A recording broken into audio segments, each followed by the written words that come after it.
Thank you all for being here. Thrilled to get a victory over a really talented, well-coached South Dakota team. It was an interesting game in a number of ways. We knew going in they play really up-tempo on both ends of the ball. They've got some prolific scorers. I think they have a clear identity that's unique in this conference, and I think that's an interesting way to play. They're going to give a lot of people problems with it, and I was pleased. I thought our guys handled their pressure well. To only have 9 turnovers in a game like that, I think, is outstanding. We had some great individual performances. Miles Barnstable, 28 points. Drake Dobbs, again, continues to lead us, 16 points, 9 assists, 0 turnovers. Just remarkable what he's doing in terms of leading us. And collectively, I thought our team showed really good composure and poise. We got up 19, and it looked like the game might get stretched out. South Dakota's credit, they've got myriad guys who can score, and they started putting their head down, going to the basket. And when the lead got cut to 7 or 8, I thought our guys, one, they made their free throws 35 of 41 is outstanding. And 2, I just thought we had a toughness of, we got to get some stops, got to get some rebounds, and more than anything, believe in each other. And they really have a great resolve in those huddles. I just love the way they believe in each other, and they have a will to win and a competitive joy that I think takes us a long way. So with that, open it up for questions. Johnny, can you just talk about the mindset of your guys? They just always seem to know how to take what the defense gives them. In the first half, it was a lot of taking advantage of USD's, when they really try to pressure you tight out on the perimeter, getting downhill, breaking that first, line of defense. And then in the second half, when they started to sag off, your guys really started to make a pay from the perimeter and score 119. That's, I believe Ryan Powell gave them the numbers. That's top 10 in league play ever. So just, the offense is just how you guys reacted to what they're given. Yeah, it's an interesting game because we certainly like to play up-tempo. We're not as fast as South Dakota, but we did know this game was going to have probably as high a possessions as any league game we've played. And I think our guys like that style. Both teams have a lot of guys who can pass, dribble, and shoot. And the first half particularly, I thought we were really good getting to the basket. We shot it well from 3, but I thought our guards just made really good decisions. I think we only had 2 turnovers at halftime. The other thing that I think shows up in a game like that, you better have depth against them. Just the pace of play and the number of fouls and just the overall length of the game. And so I thought our depth, guys coming off the bench, provided really, really strong minutes. And that allowed us to weather some storms that there's going to be runs in a game like that. I mean, I go back to composure and poise that there were stretches we probably scored 10 straight, and then there's stretches where all of a sudden our lead went from 19 to 7 or 8, and I thought through all of that our guys just they kept playing, they kept believing, and we're fortunate to have some really good veterans who have played in a lot of games like this, and I also think we've got some young guys that are pretty fearless who are just having a lot of fun out there. John, could you going back to just kind of illustrate just how much progress you've made in 4 years of D1. Could you have won a game like this your first year of D1? Did you have enough depth and enough speed to win a game like this? Yeah, that's an interesting question. I think we continue to improve when you look at the metrics, whether it's winning percentage, Ken Palm ranking, net ranking. I think and I love all the teams that we've had here, but I do think this team, relative to some of the other ones, probably our depth, our athleticism. I mean, some of it tonight is just you have to be able to make plays in the open court, and to have guys that I think are, and that's not just on offense. Some of the block shots we had, some of the steals, and so it's hard for me to answer that question other than to say I certainly think this is a sign of progress because we were able to win a game that was choppy against a team that. They just have so many ways they can score. They've got 3 or 4, probably 5 guys on the perimeter that on any given night could go for 25 points, and they make you pay. The first 3 minutes I thought we were playing great, but we had 2 slip-ups, and both the Bruns brothers hit threes, and so instead of us being up maybe 9-0, it's 9-6, and it just, their credit, they kept making shots. So I'm kind of avoiding the question because I don't know how to answer it, but I do think it shows something about this team finding a way to win a game like this by 15 points. Watching Drake Dobbs all these years, since he's got here, watching him the last few games, I've been amazed by his maturation. Could you talk a little bit about how much he's grown from the first day you saw him to now? Yeah, Drake, the first time I saw him play, he was in 8th grade at Eden Prairie, and he You could tell he was going to be a special player, and Eden Prairie has had so many outstanding teams. So to play on the varsity team there as an 8th grader, do what he did as a sophomore, lead him to the state semis. Senior in high school, they go undefeated. I mean, I probably saw Drake 50 times in high school over the years, not to mention AAU. And then he went to Liberty and came back here, and he had, he'd be the first to say he had some bumps in the road, and that's probably what – I mean, it's part of the most gratifying part of this profession is seeing young people. If you look at our mission statement at St. Thomas, this is a big part of what we're trying to do is, educate students to be morally responsible leaders, think critically, act wisely, work skillfully to advance the common good. And if you buy into that mission statement, then what Drake is doing, I think, really epitomizes that. The thing that I probably appreciate most is I think at a certain point in his career, he looked in the mirror and was like, I got to make a couple of changes. And the changes were not, it was more just he's good enough to play. We knew that when he transferred here. But 2 years ago, he was not playing very much on that team, even though we all knew he had the ability to. And I think he's as good a guard as there is in the Summit League defensively. The way he runs our team is incredible. And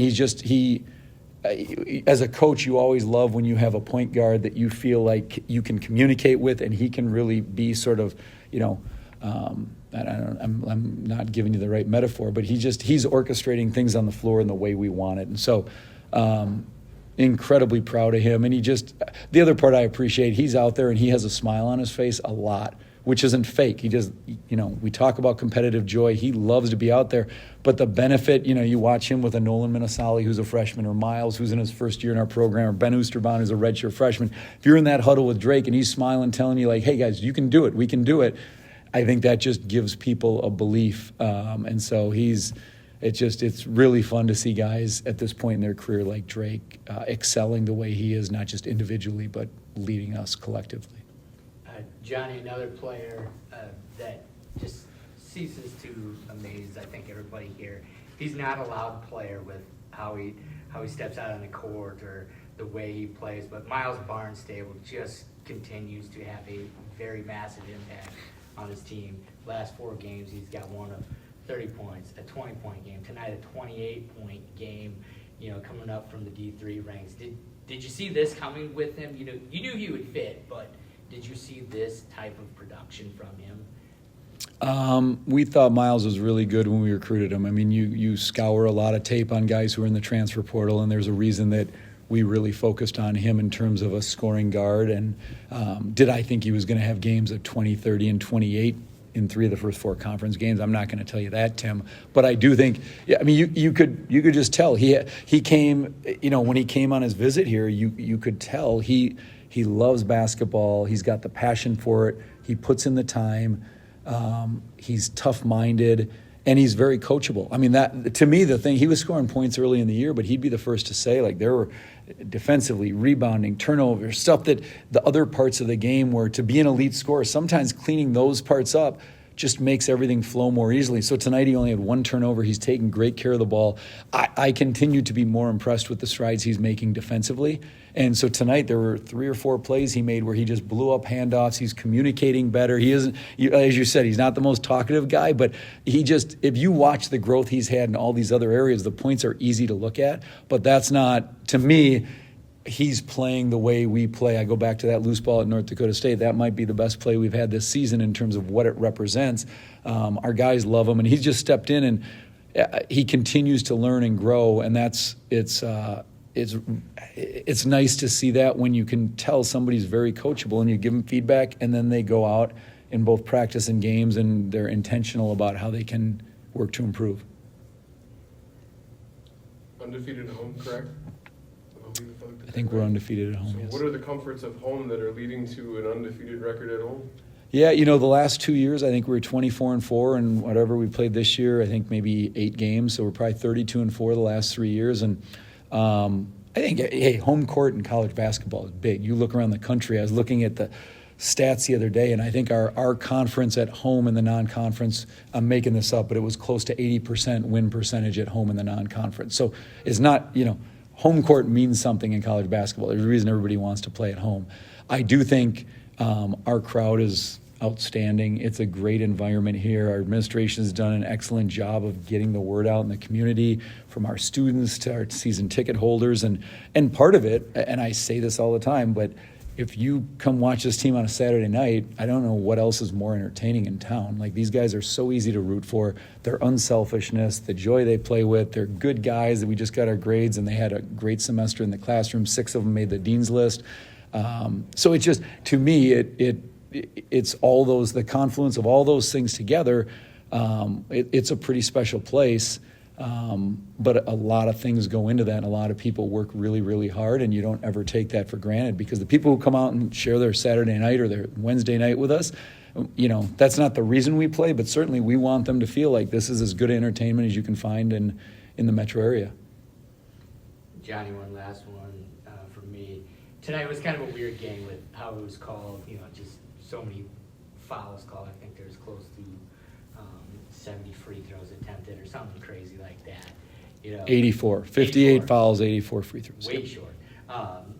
Just how do you keep those guys composed? Because obviously there's a lot of emotion that goes into that on both sides, and worry about maybe getting a little chippy out there and whatnot. But obviously you have a veteran group here, but what's it say about them, and what do you tell them in a game like this? Well, I think it's probably more the accumulation of experience over the years and sort of what you hope your program values. And it's things you talk about day after day, right? And it sounds cliche, but moving on to the next play, I told them in the locker room after the game, that was probably the thing I was most pleased with, is there were some tough calls, and South Dakota probably said, it's a physical game, so there's going to be tough calls. That's not a commentary on anything other than to say it was a physical, fast-paced game. And I thought our guys did a really, really good job of moving on to the next play, which isn't always easy. When you're a freshman, you're getting in the game, and and all of a sudden you got foul calls. And I think a couple things really help. One is our depth, where foul trouble, I won't say we're insulated completely from it, but when you're playing 10 guys, a couple guys getting 2 fouls in the first half is not going to be something you're sounding a fire alarm for. The second thing is I think they pick one another up, so there's a call that went against you. Okay, let's go, move on to the next play. And so it's a really good group in terms of that, which is easier said than done. It's easy to talk about that in a classroom and film, but when everything's going on Saturday night and maybe you just got called for your 4th foul and the game's not going your way, I thought a lot of our guys really, it's some of it's individual, but a lot of it is them just reminding each other, let's go, next play. And they've been really good at that all year, though. I look at the games we've played, and I think we played 19 now.